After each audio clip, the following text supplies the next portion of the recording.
Hey y'all, Mary Kennedy here from Kennedy Fan 5, and today we're looking at Google Forms and really the settings that are on Google Forms. You have lots and lots of options to make it very customized to fit you and your students and your preferences and all of that.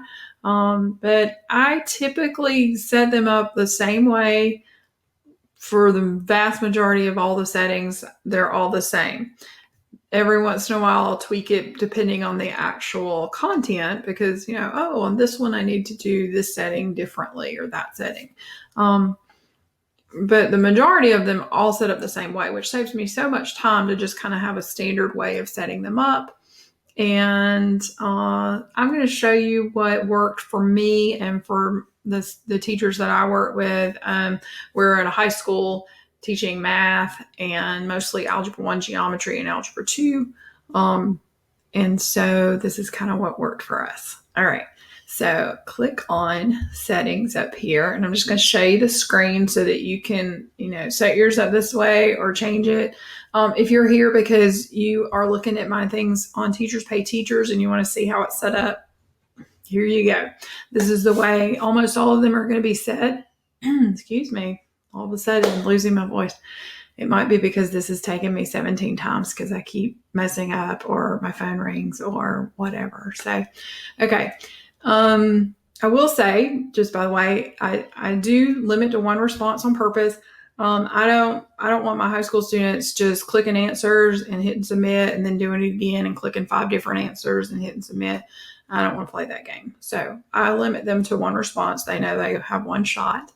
I don't change anything down here. All right, I got a presentation, and these are the 2 that I have checked. I don't change anything else. I will point out that shuffle question order I think is awesome. And I do that in particular because if they're sitting in a classroom together, I really don't want them to all be presented with the same one at the same time. I want them to see different questions popping up, just to help with cheating a little bit, kind of try to curb that somewhat.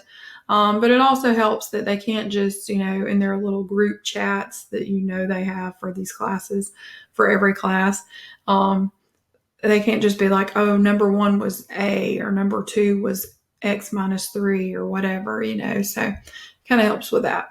Okay, quizzes. Let's see. I do make this a quiz. So I toggle that on and I change it to later after manual review. And the main reason for that is they have to show their work on pretty much everything. So, if I don't want them to see a score immediately because I'm going to need to look at their work and make sure that their work lines up with the answers they put, that kind of thing. So I don't change anything else down here.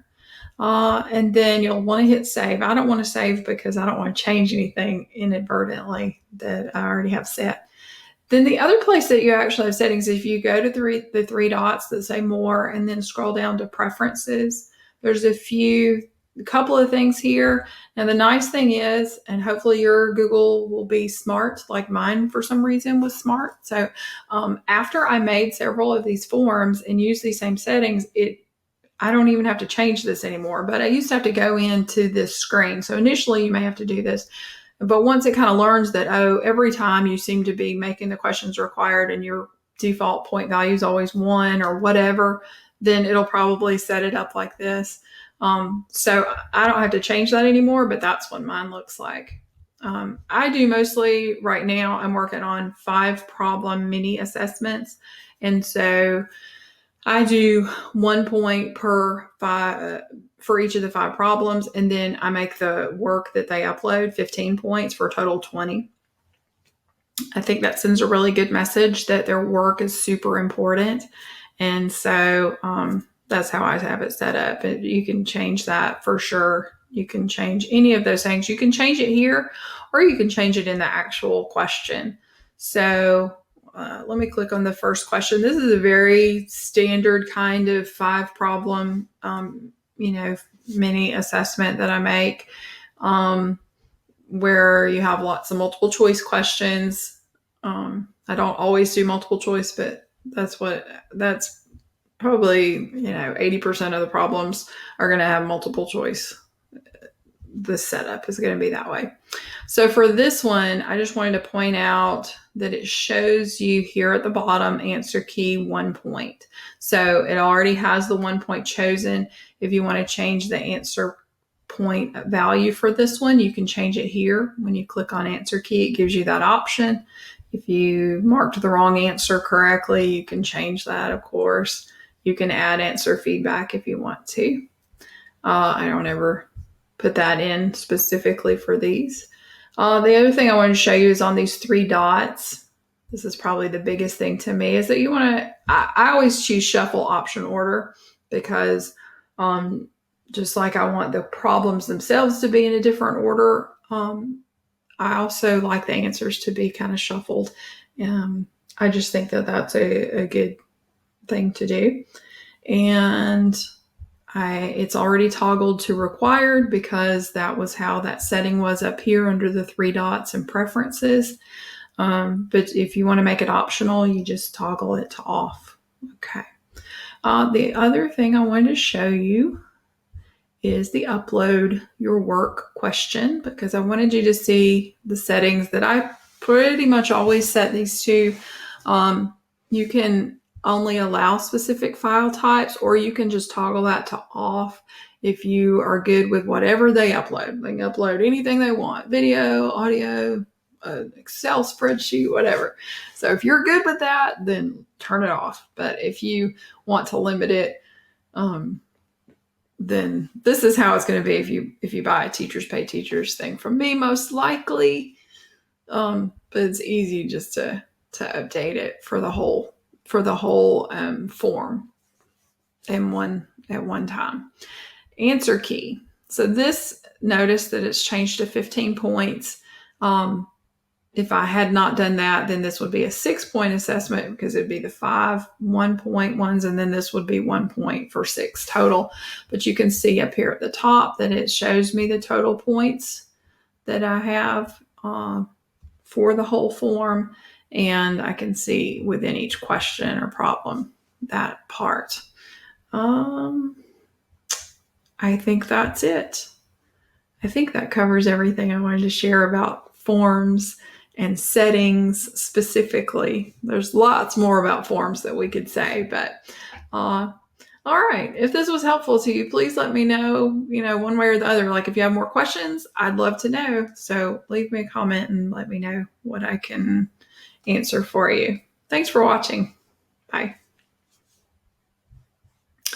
Okay, so if you saw that this was not really the end, that's because I just thought about something else that I wanted to add. So if you stuck around, that's a clutterbug thing that she says, for those of you that stuck around. Okay, so I like to change what Google says from option 1, option 2, option 3. I don't like it to say that, because then even if I shuffle the answer choices, it's still going to say option 1. It may just say it down in the bottom right-hand corner, or, it's still going to be like, hey, what'd you put for this one? And they can just be like, oh, option 2, And so I don't like to do that. So this is my little creative way of doing something different, making it a little harder to cheat.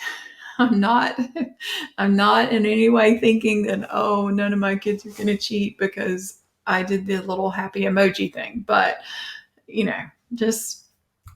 and I also just like how it looks. I think it looks really cute. So if you see the preview and see what a problem actually looks like, they're going to click on a happy little emoji that they think is the right answer, and etc. Okay. All right. So how do you get the emoji? Do y'all know this? Am I the last person to find this out? I really could be the last person who knew this. Okay, so go to your keyboard, and on Windows, it is you hold the Windows button and type the period, and it pops up, and it's so cool. And if you're on Mac, I would think that the little Apple command button and period might do the very same thing, but I don't know. You could probably Google and find out. So anyway, so that comes up, which is fun. And I use, I try to use little happy faces that look about the same, because I want it to be I don't want it to be obviously different because then that defeats the whole purpose of not having option one, option two, option three. You know, if I were to do like, four-leaf clover and a Valentine and a Santa Claus and a jack-o'-lantern, like then it's still just like, hey, what'd you do for this one? And they'd be like, Santa Claus. So that doesn't help. So I just do the little happy faces that all kind of look the same. I will say that you won't be able to do the exact same one, because it's going to tell you that you've repeated the same answer. So you're not going to be able to do, identical ones, but you can find ones that are pretty close anyway. And the last thing I'll say is that the images that I made and the equations that I do, if you notice these little blue buttons here, I use the Equatio extension for Chrome, and I'm pretty sure it's free for teachers. It's not free for me because I use it for business now, but I'm pretty sure it's free for teachers. So Equatio without the N, not equation. Anyway, it's not perfect, but it's pretty cool. It's very cool. And I like it a lot. So that's really useful. And so if you're going to use that and insert an image from Equatio or insert directly from Equatio, then you need something here that's kind of like a placeholder for that answer choice. And so I use the little emojis until I, figure out some other thing that I want to do. By the way, on the emojis, while we're throwing in extra stuff here, if you click over here on symbols, there's like 1,000 symbols. That's really, really great. This is very similar to what is on Word, which I don't ever use anymore, but it's like all those symbols that you don't use. I mean, a lot of them you won't use, but sometimes when you're just wanting to type in something and not do the equation editor or whatever, it's kind of nice just to have those. So this works in like pretty much everywhere. Like, I mean, if you're on Facebook, you can do, and you're on a computer, which I know is probably rare, but you can do the Apple period thing, and you can get the same emojis that you see on your on your phone, and anyway, stuff like that. I just think that's cool, and it's a little extra. Thanks for sticking around. All right, for real now. See ya.